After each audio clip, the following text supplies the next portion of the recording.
It's been 6 months since I lost my wife, Elizabeth. It was cancer, an aggressive one at that. Even knowing that her death was imminent, I was not prepared. It was almost as if she took her last breath, left this world, and took my soul with her. My physical body was still here on Earth, but I was a shell of a man, a hollow, fragile husk. Towards the end, I had taken time off of work to be with her. After she passed, I left my job completely. I just didn't have it in me to do, well, anything, honestly. Elizabeth had left quite a bit of money to me when she died, so I took full advantage of not needing to work. The first few weeks were spent with my ass glued to my recliner, the one thing that seemed to offer even a modicum of familiarity and comfort in my time of pain. Before she died, Elizabeth would sit in her own armchair next to my recliner, crocheting things, rolling her eyes as I listened to the bright-eyed, bleach-blonde reporter deliver awful news with a surprisingly perky inflection. Elizabeth couldn't stand that reporter, and especially despised her always happy tone. I missed watching the news with her. Everything felt so empty now without my Elizabeth. Every morning I would get out of bed, exhausted and worn down after yet another sleepless night. I would shuffle down the hallway from the bedroom I once shared with my love and go straight to the recliner. There I would sit, staring past the TV and out the window, lazily watching the world pass me by. The never-ending 24/7 news station going on again about whatever awful shit was happening around the world. War, famine, natural disasters, hate crimes, nuclear threats. Not that I cared or paid attention to any of it anymore. It didn't matter to me. The whole world could have exploded right in front of me, and I wouldn't have flinched. Days passed, and then weeks. Months of repeated trips from the bedroom to the recliner had left a sad, dingy, dirty path in the hallway carpet. Household plants withered and died, mail piled up under the slot in the front door, dust collected on the windowsills. My immediate surroundings began to look exactly how I felt, neglected and alone. One morning I shuffled into the living room, ready to start the day by collapsing into the recliner and watching the news as the world burned, but something was different. The base of the recliner, normally a uniform soft gray leather, appeared to have dark marks around where my legs would rest against it. The leather where my legs touched the chair was unaffected, but instead it was as if I was leaving behind a dirty outline of my legs. I knew I had been neglecting my hygiene, but was I really so dirty that it was rubbing off into the leather? Feeling ashamed at my filth, I immediately showered, scrubbing my skin until I thought it would bleed. What would Elizabeth think if she saw me like this? I wondered. Inside my chest, my heart ached at the thought of her being disappointed in me. After showering, I attempted to clean the recliner.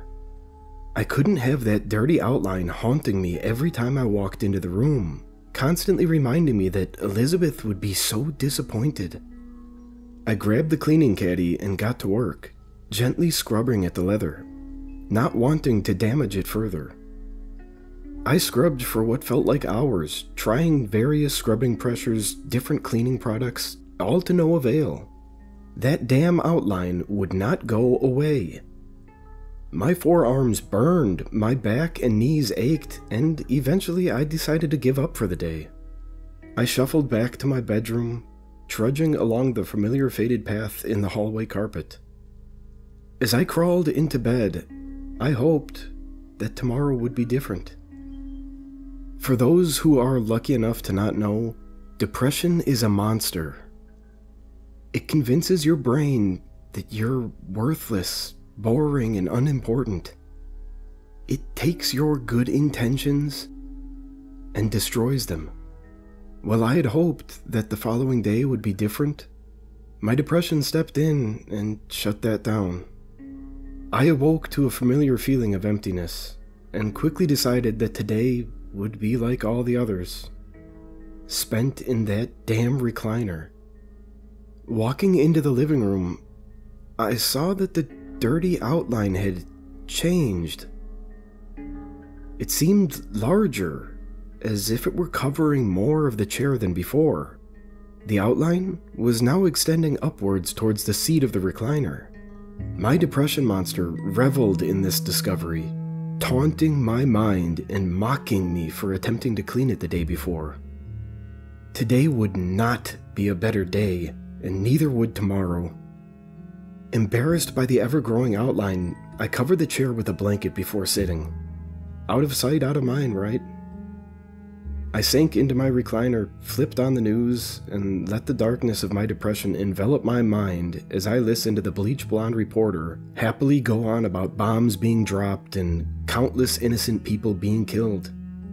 Same day, different shit. Elizabeth would hate it. The following morning, I trudged into the living room, flipped on the news, and decided to check the state of the recliner before sitting. Maybe it disappeared overnight, I thought naively. I removed the blanket covering my shame stain and gasped, dropping the blanket to the floor. The outline extended from the base to the very top of the chair. It was clearer than ever that this dirty stain was indeed from me. I couldn't help but sink into the chair one final time, looking down to see how the outline fit my body perfectly. I expected this growing, darkening, dirty outline of my body to disgust or shame me, but the guilty feelings never came. Instead, for the first time since Elizabeth's passing, I felt at ease. The recliner fit my body like a glove, providing a deep sense of comfort that I had been longing for since Elizabeth died. It was as if a weight was being lifted off of my entire body, allowing me to finally feel comfort.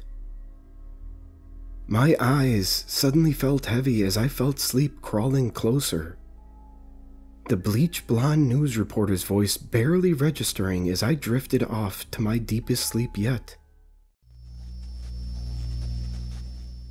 Not a drill. We repeat, a ballistic missile has been fired at the United States by... Please seek shelter immediately. Do not leave your home in search of others. Nuclear fallout is expected to last for...